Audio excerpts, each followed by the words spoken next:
बरका खान कौन था? मुसलमान होने के बाद इसने कौन कौन सी फतूहात हासिल की? इसने इस्लाम कब और कैसे कबूल किया? अस्सलाम वालेकुम नाज़रीन, मैं हूं नूर मुजद्दद और आप देख रहे हैं IM TV। बरका खान चंगेज़ खान का पोता और जोजी खान का बेटा था। तातारी बादशाहों और सलातीन में सबसे पहले बरका खान ने इस्लाम कबूल किया। चंगेज़ खान का पोता बरका खान एक बेहतरीन जंगजू, इंतहाई ज़हीन और दाना था। इस्लाम कबूल करने से कबल मंगोल सल्तनत का कुछ हिस्सा इसके पास था, मगर इसकी फतूहात मशरकी यूरोप तक जा पहुंची। इसकी सल्तनत चीचनिया से लेकर बल्गारिया तक फैल चुकी थी। रूसी और यूरोपी इसे तातारी कहते थे। इन तमाम फतूहात के बाद और इस तमाम सल्तनत के बावजूद बरका खान ने बुखारा में रहना पसंद किया और यहीं पर पड़ाव डाला। खलाकू खान इसका चचाजाद भाई था, जो कि बहुत जालिम और सफाक था। वो इस वक्त ईरान का बादशाह था। हलाकू खान की खबरें बरका खान तक पहुंचती रही।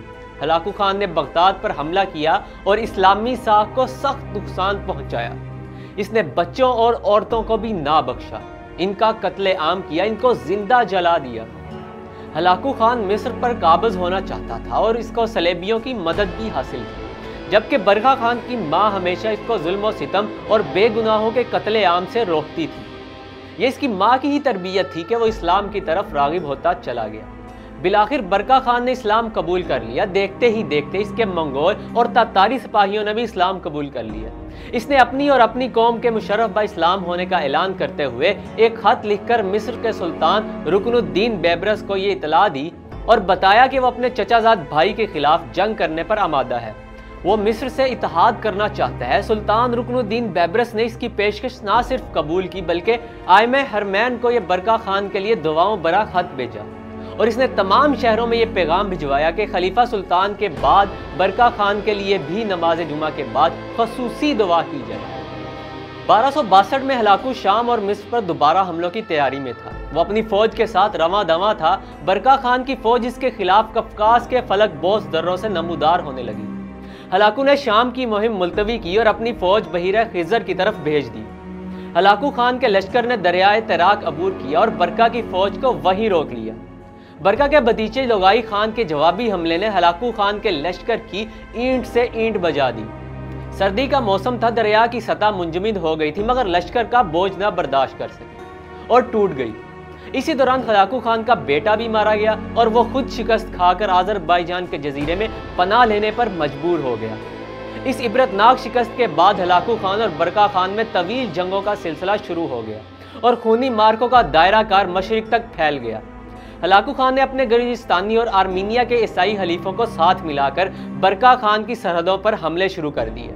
बरका ने इसका भरपूर जवाब दिया और उसने रूसी इलाकों को फतह कर लिया और बहुत से रूसी जंगजू अपने मातहत कर लिए।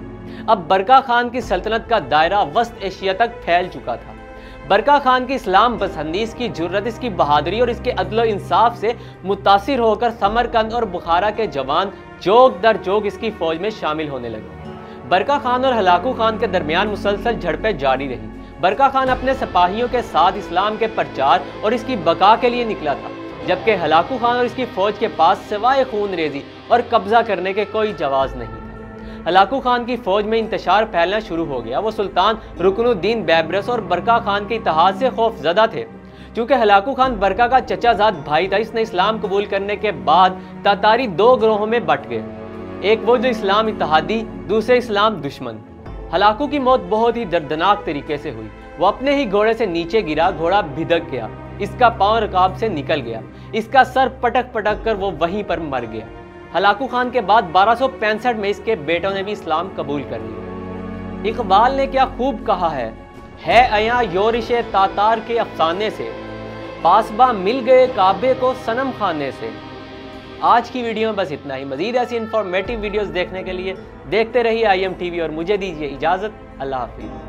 अगर आपने अभी तक हमारा चैनल सब्सक्राइब नहीं किया है तो फौरन इस सब्सक्राइब के बटन पर क्लिक कर दें और साथ ही बने बेल आइकन पर भी क्लिक कर दें, ताकि हमारे चैनल की तरफ से आने वाली तमाम लेटेस्ट अपडेट्स आप तक बर वक्त पहुँच सकें। बहुत शुक्रिया।